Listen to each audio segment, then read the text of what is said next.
Қазақстанда әртүрлі салаларда өндіріске қажет шикізатты шетелден импорттайды.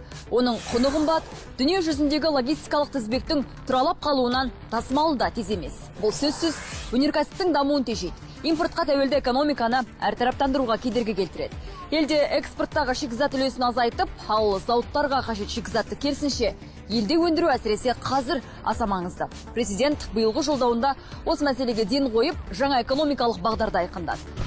Президент сирек кездесетін металды жаңа заманның мұнайына теңеді. Себебі өнеркәсіпке қажет шикізат осы салада. Енді өндірушілер зауыттарды металмен қамтамасыз етуге міндеттеледі. Бұл елде зауыттардың тоқтаусыз жұмыс істеп, нарықта шикізат тапшылығын болдырмау үшін іске аспақ. Жауапты министрлік өнеркәсіптік саясат туралы заңға өзгерту дайындады.